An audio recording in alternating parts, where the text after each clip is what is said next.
2014년도의 어떤 문제를 보게 되면은 전반적으로 어떤 이론 중심이었던 그런 문제들이 나왔던 반면에 2015년도 같은 경우에는 상당히 계산 중심의 문제가 주로 많이 나왔죠.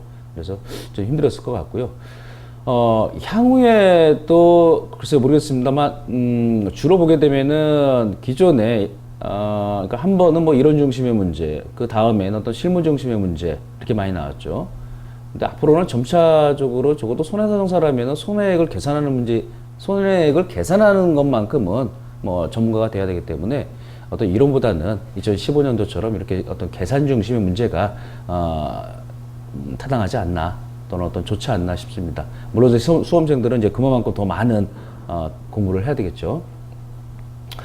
앞으로 한 2달 정도 좀 저와 함께 이제 같이 갈 건데요.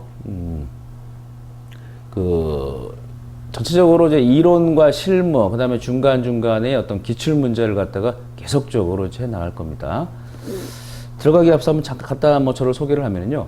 저는 이제 2000년도에 손해사정사 시험을 합격을 하고, 그때 당시에 이제 1종, 2종, 3종으로 구분되어 있을 때였죠. 그때 1종을 합격하고, 계속 어떤, 보험사 측 일을 해오다가, 2005년도부터 이제 회사, 이제 이렇게 소비자 중심의 어떤 일을 해왔습니다. 제 강의 목표는요,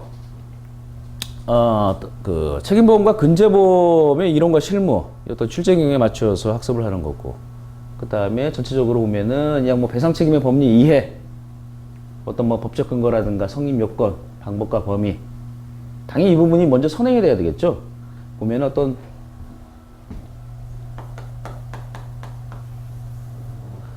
우리 어떤 사고가 발생을 하면 제일 먼저 보는 게 뭐죠?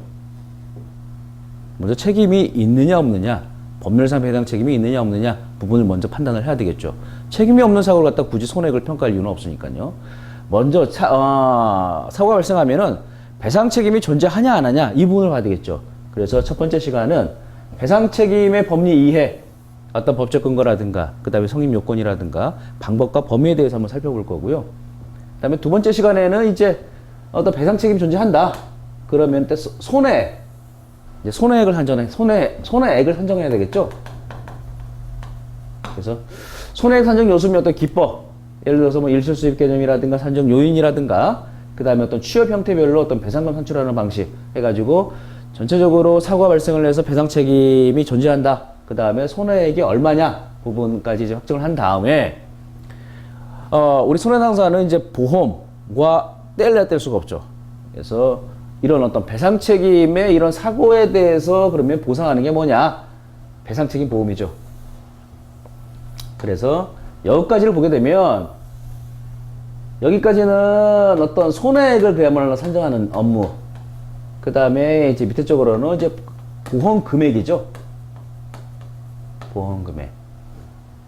즉 배상 책임 보험의 어떤 형태, 영업 배상 책임 보험이라든가 우리 뭐 시설 소유 배상 책임 보험이라든가 뭐 그리고 뭐 화재 배상이라든가 그다음에 또 뭐 있죠? 가스 사고 배상 책임이라든가 이런 식의 어떤 형태를 이해, 유형, 그다음에 국문하고 영문 약간 비교하는 부분, 그다음에 증권 약간 내용 이제 분석하는 부분, 이런 어떤 배상 책임 보험의 형태를 갖다 이해하는 거 봐야 되겠고요. 그다음 시간에는 이제 배상 책임 보험의 이제 보상 여부. 그러면은 어떻게 보면 이 보상 여부라는 거는 약관 내용을 이제 분석하는 부분이 같이 될 수 있겠죠. 보상하는 손해, 어떤 것들이 보상하느냐. 그 다음에 보상하지 않는 손해는 굉장히 다양합니다.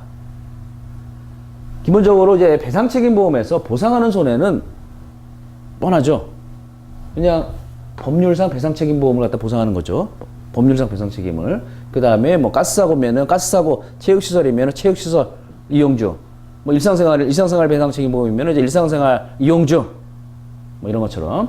그러니까 보상하는 손해는 크게 어렵지 않은데, 이제 보상하지 않는 손해, 뭐 가스라든가 뭐 시설이라든가 영업이라든가 화재라든가 굉장히 다양하기 때문에 우선 공통적으로 보상하지 않는 손해는 뭐냐라는 부분을 좀 배우고, 마지막으로 이런 식으로 쭉 살펴보면 이제 보험 금액을 산정해야 되겠죠. 여기는 손해액을 산정한 거고, 그 다음에 보험이 가입이 되어 있으니까 이제 보험 금액 얼마인지 이제 보험 금액 산정하고, 그 다음에 맨 마지막 시간에는 전체적으로 기출문제를 다시 한번 쭉 살펴보는 거로 방향하겠습니다.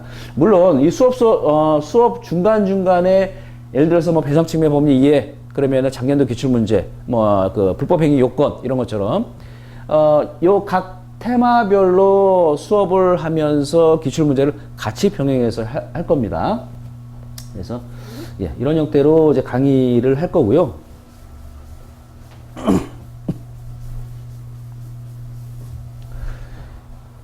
이 부분만 좀 잊지 마세요. 어떤 우리가 작년도 그렇고 우리가 하는 게 뭐냐면 손해액을 한정하는 부분이죠. 그죠? 손해액을 한정하는 거하고 그 다음에 만약에 가해자 측 또는 또 사고 발생 측에서 보험이 가입이 되어 있다면 그러면은 보험 범위 안에서 어떻게 보상이 이루어지느냐, 즉 손해액을 한정하는 부분, 보험 금액을 평가하는 부분, 이 부분. 손해액이라는 거는 보험과 상관없이 그냥 법률상으로 가해자가 피해자한테 보상해야 될 금액인 거죠. 아니 이제 배상해야 될 금액인 거죠. 그래서 이 부분 항상 사고가 발생을 했다 그러면 당연히 어떤 법률상 배상 책임 여부를 갖다 당연히 판단해야 되는 건 기본적으로 들어가야 되겠고, 그 다음이 손해액을 한정을 하고, 그 다음에 보험이 가입이 되어 있다 그러면은 이제 보험 금액을 판단을 해야 되겠죠. 만약에 가해자 측에서 보험에 가입이 되어 있지 않다 그러면 당연히 어떤 법원의 판단을 구할 수밖에 없겠죠.